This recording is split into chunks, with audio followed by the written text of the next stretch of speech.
The duel ends with a cry as one man staggers back, clutching his bleeding arm. The wound is real, the pain immediate, but the physician summoned to treat it does something astonishing. He doesn't press herbs to the injury or stitch the torn flesh. Instead, he retrieves the assailant's sword, cleans the blade, and sprinkles it with a shimmering blue powder. The wound, he claims, will heal because the weapon has been healed. This was the powder of sympathy, one of the strangest medical beliefs of the 17th century, where the connection between injury and instrument was thought to be mystical and profound. The idea drew on a mix of folklore, alchemy, and early science. The powder itself was typically made of copper sulfate, sometimes blended with other minerals or ingredients. Practitioners claimed it had remarkable properties, but not when applied to the body. Instead, they insisted it must be applied to the weapon that caused the wound.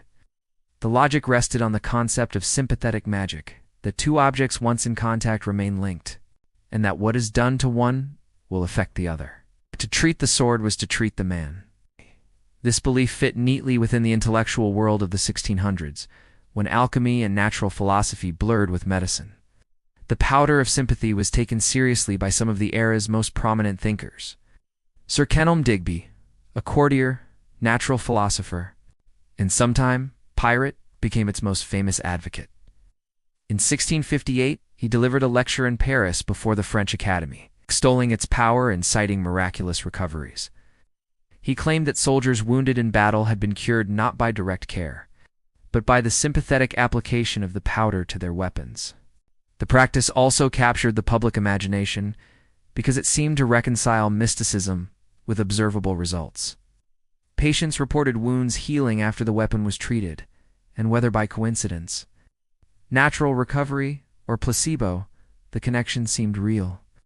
The bandaged wound would be left alone, often kept clean, which in itself may have aided healing compared to more invasive treatments of the era. In a strange way, the superstition may have produced better outcomes than some conventional methods, which often involved cauterization, bleeding, or applying harmful substances directly to the wound.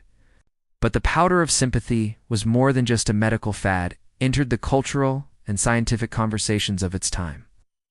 Digby's enthusiasm made it fashionable in European courts, where nobles debated its merits. Writers satirized it, philosophers argued over its mechanism, and skeptics pointed out its absurdity. Yet for decades it lingered as a plausible therapy in a world still grasping for scientific certainty. The concept even spilled into stranger applications. Digby suggested that the powder of sympathy could be used to synchronize time across distances, an idea that fascinated navigators searching for a reliable way to determine longitude. His proposal was that a dog wounded with a special knife could be left aboard a ship, while the knife remained in London. At an agreed hour each day, the knife would be dipped in the powder, causing the dog to yelp, thus signaling the time across oceans. Absurd though it sounds, it reveals how seriously sympathetic magic was considered, even in practical problems of navigation and exploration. Ultimately, the rise of experimental science in the late 17th and 18th centuries swept away such ideas.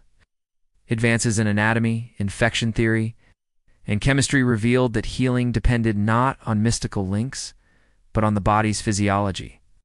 The powder of sympathy was relegated to the realm of curiosities, an emblem of the strange crossroads between magic and medicine. Yet its story is revealing. It shows how desperate people were for cures, how open they were to explanations that promised order in the chaos of illness and injury. It also shows how easily coincidence can reinforce belief. When a wound healed naturally, credit went to the powder, not the body's resilience. And in its odd way, the practice foreshadowed the placebo effect, demonstrating the power of belief to shape outcomes. Today, the thought of sprinkling powder on a sword to heal a stab wound seems laughable. But for 17th century Europeans, it carried the weight of science, philosophy, and hope.